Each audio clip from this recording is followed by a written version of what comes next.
Dan sekarang udah lebih dari 7 hari, bocah tersebut masih belum bisa diketemukan. Ada di mana dan dalam kondisi seperti apa? Jadi semua yang percaya dengan hilangnya anak itu dibawa oleh makhluk halus atau wewe gombel, bohong. Karena makhluk halus tidak akan pernah mencelakai manusia, apalagi bocah yang masih suci. Karena makhluk halus tidak akan pernah mencelakai manusia, apalagi bocah yang masih suci. Halo semuanya, Sampurasun, salam sejahtera, salam kebajikan. Rahayu, rahayu, rahayu. Shalom Aleichem, Assalamualaikum. Namo Buddhaya, Om Swastiastu. Sahabat-sahabat pemerhati channel Warta Kabar Baik, pada video kali ini kita akan membahas satu kasus yang agak berbeda. Ini tentang kasus yang cukup viral beberapa hari belakangan ini, sekitar 11 hari belakangan ini, yaitu tentang hilangnya seorang anak yang bernama Darel Gaisan Rafasan, usia sekitar 3,5 tahun ya, di daerah Kalijati, Subang, Jawa Barat. Kisah yang bisa kita dapatkan dari berbagai media, baik televisi maupun media elektronik ya, di internet juga, di TikTok, di YouTube, dan lain sebagainya ya. Jadi bocah ini singkat cerita, dia tanggal 24 bulan lalu, yaitu bulan April 2023, bersama kedua orang tuanya pulang kampung ke daerah Kalijati, Subang, Jawa Barat. Kemudian belum sampai 1 hari, anak itu hilang lenyap. Buat teman-teman yang belum mengetahui kisahnya, silahkan bisa disimak di beberapa media online, salah satunya seperti ini ya. Nanti bisa dibaca sendiri kronologinya, bagaimana Darel, nama lengkapnya Darel Gaisan Rafasan ya, bagaimana kronologinya dia hilang. Dan jika terhitung sejak tanggal 24 April 2023 bulan lalu, sampai hari ini ada sekitar 11 hari ya, anak itu masih hilang atau belum ditemukan. Ada banyak spekulasi, berita yang tersebar mengatakan anak itu katanya disembunyikan oleh jin ya, disembunyikan makhluk halus, ada yang juga mungkin diculik atau mungkin jatuh ke sungai dan sebagainya.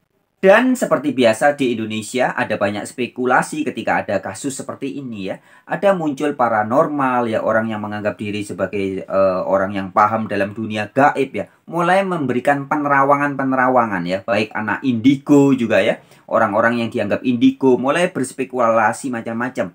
Ada yang dibilang anak itu dibawa ke dalam dunia lain dan sebagainya.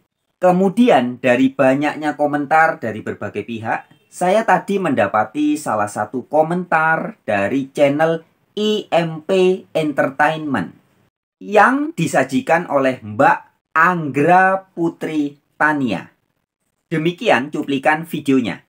Assalamualaikum warahmatullahi wabarakatuh. Jumpa lagi dengan saya Anggra Putri Tania. Dan kali ini saya akan menjawab pertanyaan dari sahabat-sahabat IMP yang bertanya tentang misteri hilangnya bocah anak 3,5 tahun di Subang, Kalijati. Nah, buat teman-teman yang ingin menyimak komentar atau pendapat yang disampaikan oleh Mbak Anggra Putri Tania dari channel IMP Entertainment ya, silakan bisa langsung lihat di channelnya ya. Saya tidak tampilkan videonya secara keseluruhan. Tetapi teman-teman, dari apa yang disampaikan oleh channel IMP yang dibuat oleh Mbak Anggra Putri Tania ini, dengan segala hormat, ada satu hal yang ingin saya kritisi ya, karena saya anggap ini mengandung hal yang tidak benar, memberikan sebuah informasi yang kurang lengkap disampaikan oleh Mbak Anggra Putri Tania mengenai hilangnya ya, terkait dengan hilangnya Darel yang berusia 3,5 tahun ini. Mbak Anggra Putri Tania mengatakan demikian.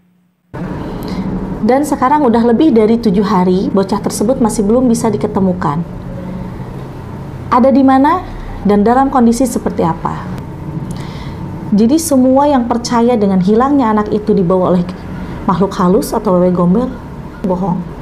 Karena makhluk halus tidak akan pernah mencelakai manusia, apalagi bocah yang masih suci. Karena makhluk halus tidak akan pernah mencelakai manusia, apalagi bocah yang masih suci. Nah, pada cuplikan video itu, yaitu video yang saya cuplik dari menit ke 8 menit 40 detik ya. Teman-teman bisa cek langsung ke video aslinya di channel IMP Entertainment News ya. Di menit ke-8.40, Mbak Anggra Putri Tania yang mengaku bisa menerawang ya, mengatakan bahwa makhluk halus tidak mungkin bisa mencelakai manusia. Sekali lagi ya, penekanan saya kepada Mbak Anggra Putri Tania, pemilik channel IMP Entertainment News. Saya tidak akan mempermasalahkan atau menanggapi komentar atau pernyataan-pernyataan yang lainnya. Tetapi yang saya lingkari dan saya garis bawahi adalah pernyataan yang mengatakan bahwa makhluk halus tidak pernah bisa mencelakai manusia, apalagi bocah. Ini yang akan saya bahas. Dengan segala hormat, Mbak Anggra Putri Tania, jika Anda mengatakan bahwa makhluk halus tidak pernah bisa mencelakai manusia, apalagi bocah, maka dengan segala hormat harus saya katakan bahwa pernyataan Anda ini bukan didasarkan kepada fakta dan realitas, tapi hanya sebatas asumsi atau imajinasi Anda saja.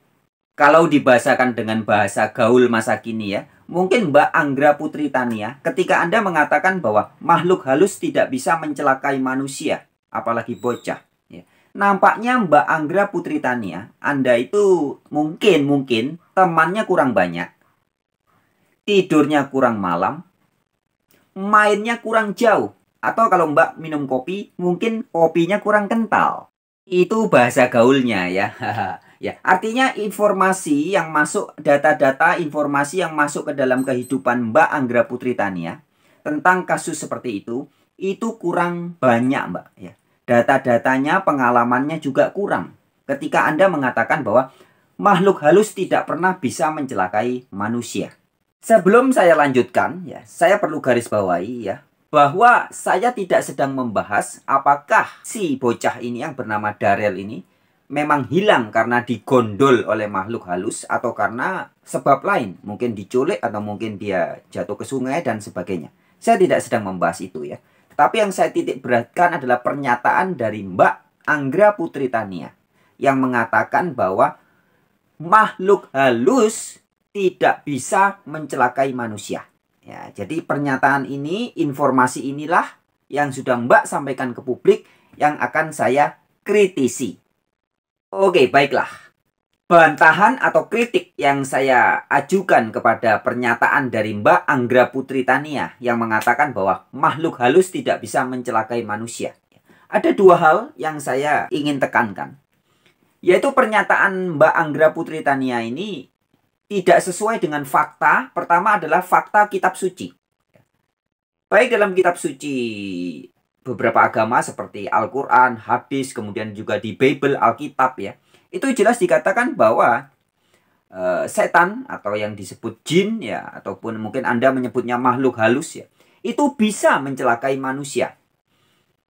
Sehingga Yesus juga pernah mengatakan, jangan kamu takut kepada apa yang bisa membunuh tubuh, tapi tidak bisa membunuh jiwa.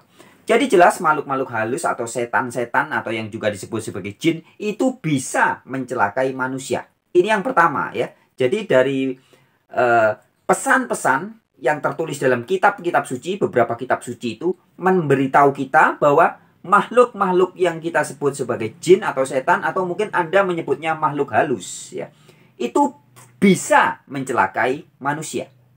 Itu yang pertama. Kemudian fakta yang kedua adalah saya akan sampaikan berdasarkan kisah nyata, pengalaman pribadi saya sendiri, dan juga keluarga saya, dan juga teman-teman dekat saya yang sangat valid dan betul-betul bisa dipercaya.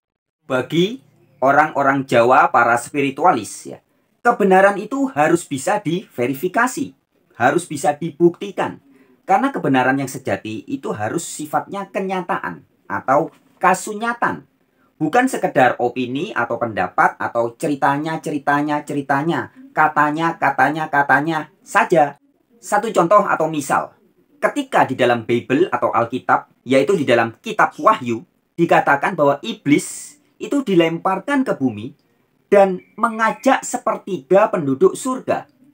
Dan di dalam kitab yang lain dikatakan bahwa malaikat-malaikat yang jatuh dosa atau malaikat-malaikat yang jahat itu kemudian tinggalnya ada di gua-gua, di laut-laut, di gunung-gunung, dan lain sebagainya.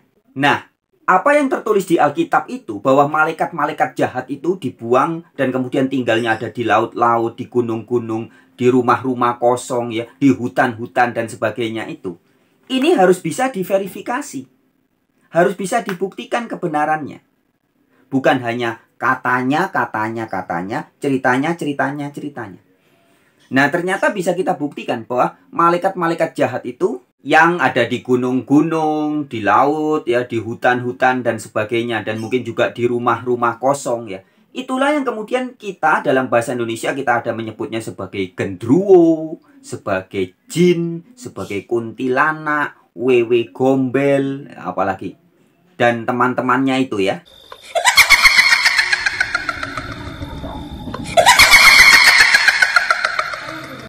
Maka jangan kita heran jika ada para pendaki gunung ya yang kadang-kadang bersaksi atau bercerita ketika mereka mendaki Gunung Lawu atau mendaki Gunung Argopuro ya. Kemudian mereka menjumpai makhluk-makhluk yang ada mukanya rata dan makhluk-makhluk halus lainnya. Ini kisah nyata dari 2 orang sahabat saya yang tinggal di Bali. Mereka adalah sepasang suami istri. Mereka awalnya adalah pasangan yang tidak percaya setan, tidak percaya makhluk halus, tidak percaya jin, dan juga tidak percaya keberadaan Tuhan. Ya, bisa dibilang mereka ateis ya. Jadi tidak percaya keberadaan setan-setan, juga tidak percaya keberadaan Tuhan. Singkat cerita, pada tahun 2017 ya, mereka pergi ke Singaraja ya untuk sebuah kepentingan karena mereka pengurus partai politik begitu ya. 2 orang sahabat saya ini, sepasang suami istri ini, kemudian datang ke suatu hotel di Singaraja, Bali ya. Sampai di hotel sekitar jam 4 sore. Begitu nyampe, mereka taruh barang di kamar, kemudian mereka berenang. Ya, berenang di kolam renang sekitar 1 jam. Singkat cerita mereka lelah sampai jam 5 begitu kira-kira, jam 5 sore. Kemudian mereka tidur. Nah, ketika tidur baru sekitar setengah jam, yaitu sekitar jam 6 sore, tiba-tiba kamar hotel itu kan ditutup rapat ya. Tiba-tiba di dalam kamar mandi itu ada suara gubrak, gubrak, gubrak, gubrak, gubrak keras sekali. Dan sepasang suami istri ini bangun, kemudian teriak-teriak, siapa itu? Siapa itu? Nggak ada jawaban dari kamar mandi. Ya, gubrak, gubrak, gubrak terus sampai kemudian engselnya kamar mandi sampai pegangan pintunya itu jebol, rusak parah. Dan pintu terbuka dan dilihat di dalam kamar mandi tidak ada siapa-siapa. Sedangkan pintu kamar tertutup. Pintu kamar mandi yang tadinya tertutup sekarang jebol dan tidak ada siapa-siapa. Dan kejadian itu yang sangat mengerikan itu membuat sepasang suami istri ini kemudian mau tidak mau, suka tidak suka, fakta membuat mereka menjadi percaya bahwa setan sungguh nyata dan bisa mengganggu manusia. Saya pribadi ada cukup banyak pengalaman dijumpai atau ditemui oleh setan-setan atau yang disebut sebagai makhluk halus. Mungkin ada orang yang menyebutnya gendruwo dan teman-temannya itu. Masih cerita dari Pulau Bali. Ketika pada tahun 1996, pertama kali saya pergi ke Bali. Di hari-hari pertama sebelum saya mendapat kos-kosan ya, saya tinggal di rumah kontrakan atau mes ya, tempat om saya, yaitu om saya namanya Om Yoyot ya. Pada saat itu tinggal di daerah Jalan Anyelir, yaitu dekat Katrangan sana, di kalau tembusnya terus, jadi di Jalan Hayam Muruk ya, ke arah Jalan Kembang Matahari itu ada Jalan Anyelir namanya. Kalau terus lagi ke sana tembusnya ke daerah Sanur ya. Nah, di Jalan Anyelir itu ada satu rumah mes begitu ya. Itu tempat om saya dan teman-temannya tinggal. Nah, saya numpang di sana pertama kali datang ke Bali. Karena om saya pada saat itu dia pemain band ya, dia pemain keyboard sampai sekarang ya. Dan dia bermain di hotel-hotel. Pada saat itu bermain di Hotel Sheraton di Nusa Dua Bali. Ya. Hari-hari pertama saya tinggal numpang di tempat om saya itu. Kemudian berikutnya saya pindah. Nah, mengapa saya tidak lama tinggal di situ? Karena di rumah itulah saya didatangi setan atau gendruwo ya. Jadi ceritanya begini. Jadi di daerah itu memang sepi ya. Kalau malam itu sering mendengar suara anjing melolong seperti di film-film begitu ya. Au! Au!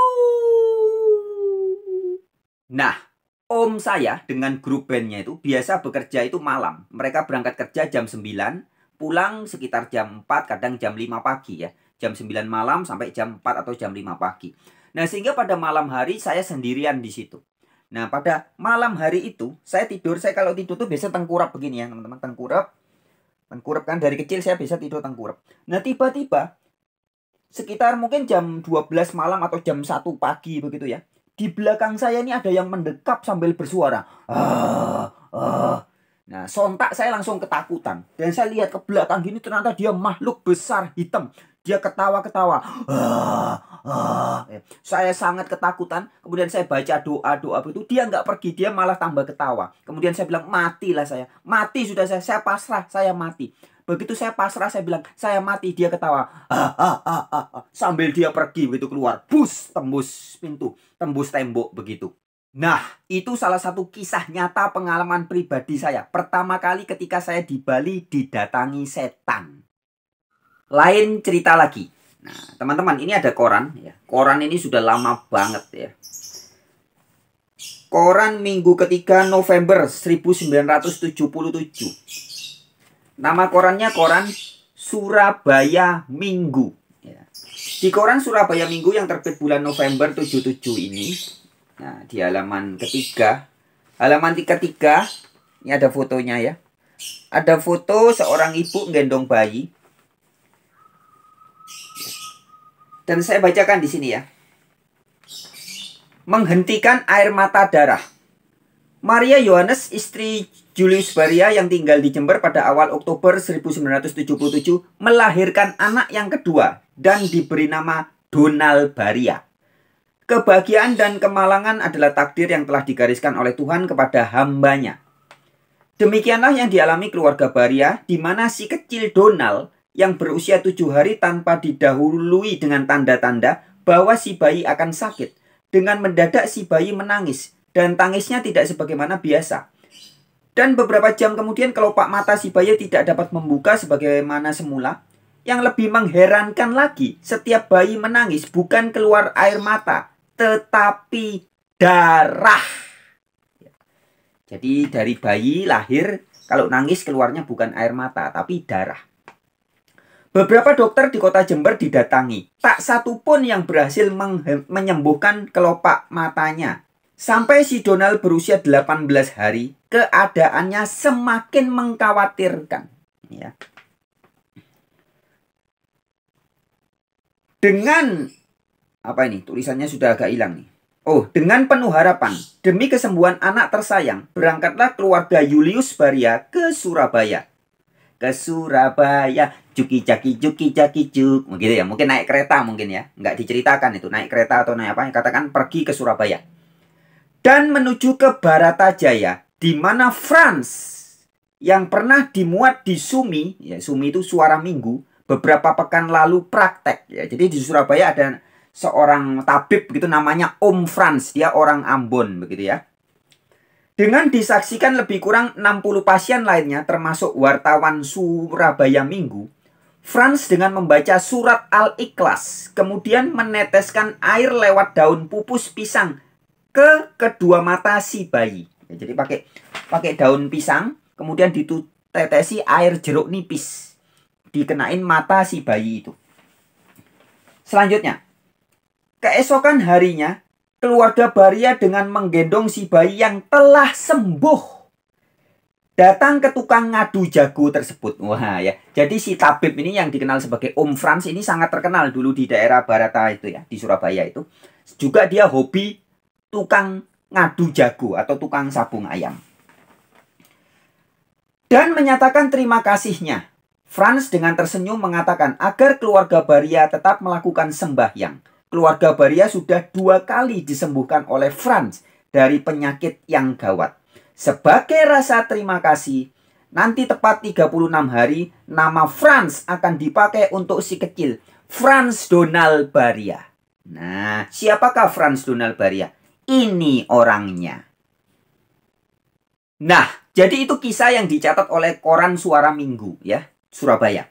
Nah, kisah yang saya dapat dari keluarga saya adalah, jika di koran tadi dikatakan bahwa keluarga Baria sudah ditolong 2 kali. Nah, yang pertama adalah nenek saya atau oma saya. Jadi ceritanya begini. Oma saya itu diguna-guna orang alias disantet orang. Dia sakit parah, hampir mati. Pada saat itu ibu saya sedang mengandung bayi saya. Nah, kemudian oma saya itu sudah ditolong. Dan ternyata setelah bayi itu lahir, bayi itu terserempet katanya. Bayi itu terserempet oleh santet yang oleh si penyantet ditujukan kepada nenek saya, oma saya. Nah, oma saya sudah disembuhkan sama Om Franz, tetapi efek santetnya juga nyerempet ke janin yang ada di dalam perut atau di dalam rahim ibu saya. Nah, maka ketika saya lahir, saya sudah lahir dalam keadaan tersantet. Nah, dengan demikian jika tadi di channel IMP Entertainment, Simba mengatakan bahwa makhluk halus tidak bisa mencelakai manusia, apalagi bocah yang masih kecil ya. Nah, itu adalah bukan fakta ya, teman-teman. Sebab faktanya saya alami sendiri. Ketika saya masih bayi, baru lahir, itu sudah terserempet oleh guna-guna atau santet yang dilakukan oleh orang yang memakai jasa makhluk halus atau yang kalau di Jawa biasa disebut sebagai perewangan. Ya. Jadi perewangan atau jin-jin atau malaikat-malaikat jahat itu bisa dipakai untuk mengguna-guna atau menyantet orang maupun bocah.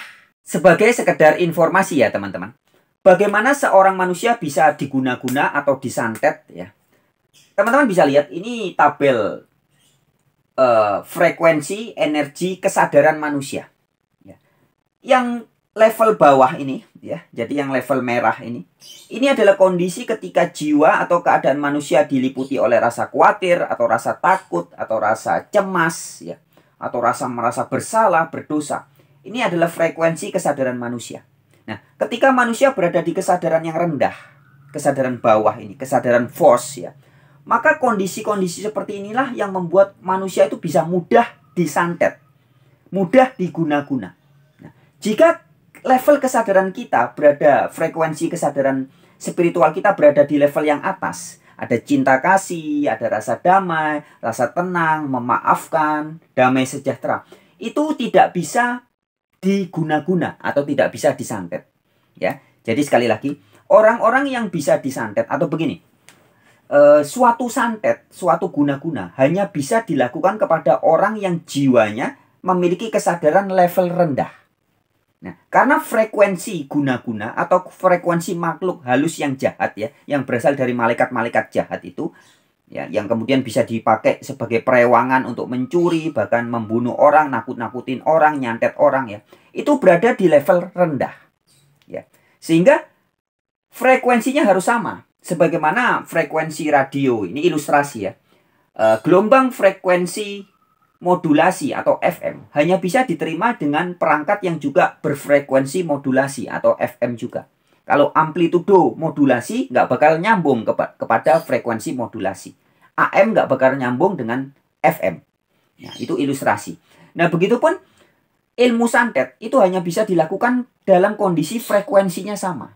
Maka orang kalau mau disantet, biasanya orang tuh ditakut-takuti dulu, atau diteror dulu, supaya hatinya takut, atau dibuat benci, atau ada rasa amarah. Ya. Jadi ketika frekuensi jiwa seorang manusia sudah berada di frekuensi rendah, baru makhluk-makhluk halus yang juga satu frekuensi. Ya. Jadi frekuensinya sama-sama rendah, sama-sama negatif, baru bisa nyambung. Sehingga orang itu jadi bisa disantet. Begitu sekilas info tentang santet. Teman-teman, sebenarnya masih banyak rentetan kisah-kisah mistik ya, cerita-cerita yang cukup menyeramkan yang saya alami secara pribadi dan juga dialami oleh keluarga saya, oleh kakak saya, oleh adik saya, oleh kakek saya, oleh oma saya, oleh ibu saya, dan sebagainya. Tapi kalau saya harus ceritakan satu persatu nanti waktunya terlalu panjang ya. Jadi pada video kali ini saya akan tutup dengan satu kisah. Teman-teman, kita belum tahu apakah bocah yang hilang di Subang itu betul-betul dicolong oleh makhluk halus atau memang diculik oleh manusia atau mungkin jatuh ke sungai atau karena sebab yang lain. Tetapi terkait mungkinkah makhluk halus bisa menculik manusia? Jawabannya adalah sangat mungkin. Karena banyak sekali kejadian pengalaman-pengalaman yang dialami oleh banyak orang di Nusantara ini, khususnya di Jawa ya, kejadian-kejadian bahwa ada anak atau orang yang disembunyikan oleh makhluk halus itu betul-betul kisah nyata. Tidak semuanya kisah nyata, mungkin ada yang hoax, mungkin hanya cerita-cerita dongeng belaka. Tapi ada juga yang memang betul-betul nyata. 30 September 1995, pada saat itu saya masih SMA ya. Saya pada saat itu bersama teman-teman saya, kita sering tidur atau tinggal di rumah kontrakan teman saya yang ada di depan SMA Negeri 1 Jember ya. Jadi di sampingnya Samsat ya, kantor polisi Samsat Jember, itu ada gang, di situ ada kontrakan. Nah, itu teman saya namanya Eko Prasetyo. Eko Prasetyo ini satu keluarga dengan bapaknya, dengan ibunya, dengan kakaknya, dengan adiknya, tinggal di satu rumah kontrakan. Nah, rumah kontrakan ini bersebelahan dengan satu rumah, di mana kedua rumah ini sumurnya itu satu. Ya, jadi kamar mandinya itu gandeng, nempel tembok ya, tapi dibatasi tembok, tetapi sumurnya itu satu. Nah, ada satu kejadian yaitu tanggal 30 September 1995, anak di sebelah rumah itu namanya Benny, pada saat itu Benny masih SMP ya. Itu mandi pada jam maghrib ya, jam-jam maghrib gitu ya, sekitar maghrib, kemudian dia mandi. Dan konon ceritanya ketika dia mandi itu ada kucing mas jalan begitu, kemudian dia mengambil lidi, kemudian kucing itu dipukul-pukul pakai lidi, digusah, ayo, gitu kira-kira mungkin ya. Nah, kemudian beberapa menit kemudian terdengar suara ibunya teriak-teriak histeris, karena ternyata Benny hilang di dalam kamar mandi. Dan kemudian sontak satu kampung itu heboh, bahkan sampai dimasukkan ke radio ya, karena anak itu hilang di dalam kamar mandi ketika sedang beol. Tetapi kemudian satu atau dua hari ya, sepertinya satu hari ya. Satu hari kemudian di jam yang sama yaitu jam maghrib, anak itu muncul lagi di kamar mandi itu dalam keadaan telanjang. Nah, itu salah satu dari banyak kisah yang mirip-mirip ya. Si Benny yang dalam waktu satu hari dibawa pergi oleh makhluk halus, di gondol WW begitu ya, diajak pergi entah kemana, dan kemudian dikembalikan di tempat yang sama. Jadi, kisah bocah di gondol WW itu bukan hanya isapan jempol belaka. Oke, saya tutup dengan satu cerita lagi. Ini kesaksian dari oma saya, nenek saya, hampir sama. Dia menceritakan bahwa ketika masih kecil ya, dia pernah disembunyikan oleh makhluk halus juga di belakang lemari. Jadi ada satu hari, oma saya ketika masih kecil itu, masih anak-anak ya, kemudian satu rumah itu bingung mencari-cari, teriak-teriak. Nah, padahal dia berada di belakang lemari. Tetapi setelah dia muncul dan ditemukan oleh keluarga, dia bilang, kamu ada di mana? Ini di belakang lemari. Setelah dilihat, di belakang lemari itu nggak mungkin. Karena lemari dengan tembok ini sangat mepet. Posisinya sangat mepet. Jadi tidak mungkin ada anak bisa sembunyi di belakang lemari. Nah, loh. Oke sahabat-sahabat, sekian dulu perjumpaan kita pada video kali ini. Kita jumpa lagi di video-video yang lain ya. Oke, salam semangat.